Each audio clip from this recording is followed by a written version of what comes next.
Hello friends, आज हम आई have a dream जो कि क्लास 12 के इंग्लिश का चैप्टर 4 है, उसका पूरा ऑब्जेक्टिव करने वाले हैं। फर्स्ट क्वेश्चन है कि the family is big and is constantly growing at a rather inconveniently fast is from.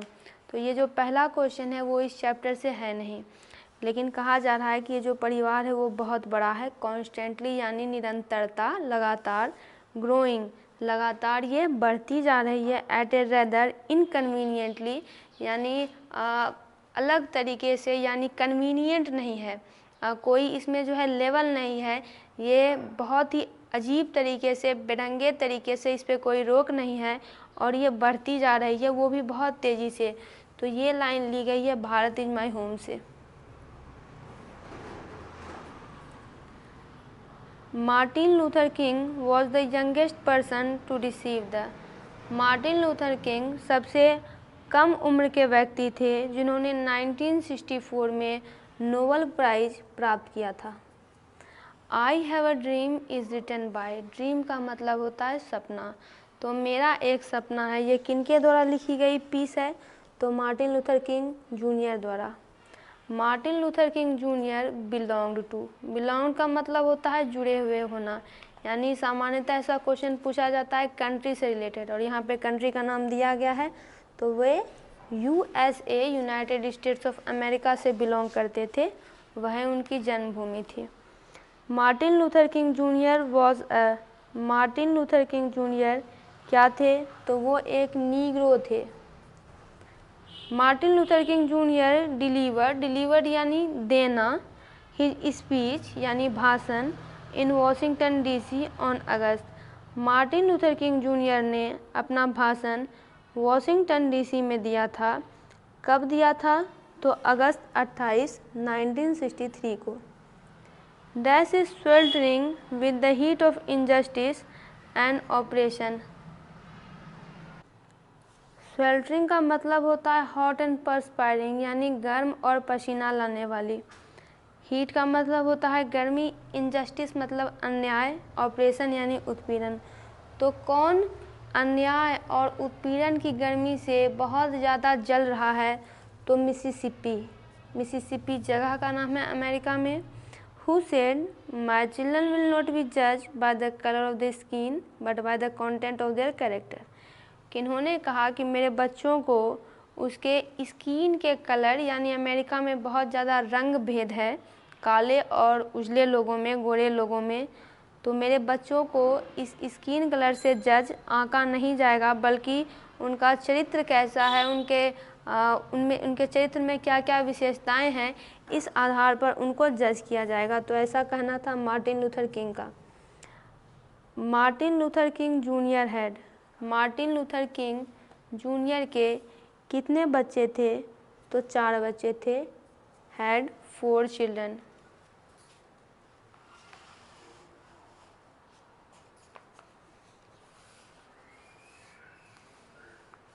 आगे है Martin Luther King junior loves the white. Martin Luther King junior white किससे प्रेम करते थे? तो वाइट अमेरिकन से प्रेम करते थे। I have a dream is a speech. I have a dream एक भाषण है, डिलीवर्ड बाय दिया गया था मार्टिन लूथर किंग के द्वारा। Martin Luther King junior dislikes dash discrimination. Discrimination का मतलब होता है भेदभाव। तो किस प्रकार के भेदभाव को मार्टिन लूथर किंग जूनियर पसंद नहीं करते थे? तो रेशियल, यानी जो रेस के आधार पर होता है, कलर के आधार पर होता है। 19 dash is not an and but a beginning, यानी कि यहाँ पे कुछ डेट दिया गया है और उन्हीं के बारे में उनका कहना है कि ये अंत नहीं है बल्कि ये तो आरंभ है। तो 1963 Martin Luther King junior asked the black people to continue working with. Martin Luther King junior काले जो लोग हैं उनसे कह रहे हैं कि आप जो हैं लगातार काम करते रहिए, पीछे नहीं हटना है। और काम कैसे करना है? वर्किंग विथ लव, प्रेम से अपना काम करते जाइए। According to Martin Luther King junior let us not value wallow in the valley of. Wallow का मतलब होता है लेट जाना, कीचड़ में लेट जाना।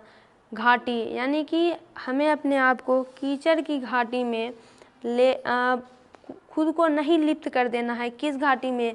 तो इन the valley of despair. Despair का मतलब होता है निराशा, यानी वो कहीं ना कहीं होप का संदेश यहाँ पे दे रहे हैं। Emancipation proclamation gave the Negro. Emancipation proclamation बहुत पुराने ज़माने का नहीं, बहुत ही पुराने समय का एक अधिकार पद था जो कि निग्रो को स्वतंत्रता देता था। उसी की चर्चा यहाँ पे है। गेव द निग्रो, और यहाँ पे ये अपने भाषण में कह रहे हैं कि इन्होंने निग्रो को क्या दिया है। तो इमेंसिपेशन प्रोक्लेमेशन ने निग्रो को फ्रीडम फ्रॉम स्लेवरी, यानी इनको जो है दासता से मुक्ति का यानी रिटर्न डॉक्यूमेंट में इनको दे दिया है। And as we walk we shall make the pledge. जैसे जैसे हम चल रहे हैं, we shall make the pledge, हम ये शपथ ले रहे हैं, प्रतिज्ञा ले रहे हैं कि we always march ahead. March ahead का मतलब कि हम हमेशा आगे ही बढ़ेंगे। अहेड का मतलब आगे बढ़ना। Who was influenced by Gandhi ji. Influence यानी प्रभावित हो जाना। गांधी जी से कौन बहुत ज़्यादा प्रभावित हो गए थे? तो ये थे मार्टिन लूथर। ये भारत भी आए थे, उन्होंने यहाँ पे बहुत यात्रा भी की थी, क्योंकि उनको जानना था कि आखिर गांधी जी ने अहिंसा से, आखिर कैसे सत्याग्रह से इतनी चीज़ों को हैंडल किया था। He speaks about his dream of seeing dash a develop state. उनका एक सपना है कि वो किस स्टेट को एक डेवलप स्टेट के रूप में देखना चाहते हैं। तो Alabama. We will not be just satisfied. Satisfy का मतलब होता है संतुष्ट। Until justice roll down like water, यानी जब तक न्याय जो है पानी की तरह नहीं घड़केगी, पानी की तरह नहीं घूमेगी, तब तक हम संतुष्ट नहीं होंगे। ये लाइन ली गई है आई हैव ए ड्रीम से।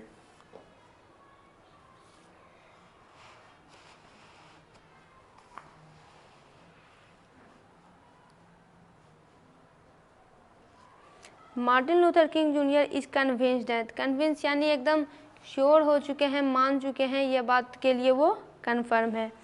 किस बात के लिए वो कन्फर्म है? तो the struggle must continue. Struggle का मतलब होता है संघर्ष, यानी ये जो संघर्ष है इसे चलना ही है। Who refuse to believe that bank of justice is bankrupt. Bankrupt यानी दिवालिया हो जाना, कुछ ना बचना। कौन ये मानने से इनकार करते हैं? रिफ्यूज यानी इनकार करते हैं कि बैंक ऑफ जस्टिस है, यानी जो न्याय का बैंक है वो बैंकरप्ट हो चुका है।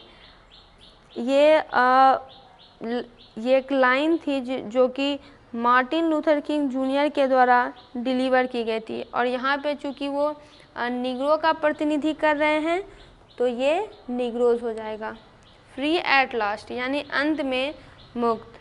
Free at last, think God almighty we are free at last. God almighty यानी सर्वशक्तिमान भगवान, हम अंत में फ्री हो चुके हैं। ये लाइन ली गई है आई हैव ए ड्रीम से।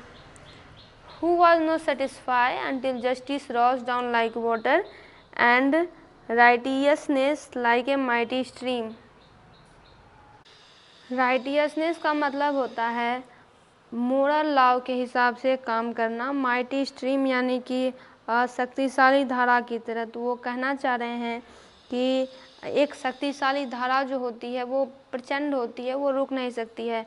उसी की तरह जो जितने भी मोरल लॉ हैं वो फॉलो किए जाएं, और वो तब तक और भी सेटिस्फाई नहीं हो सकते हैं जब तक कि जस्टिस पानी की तरह रोल ना करे।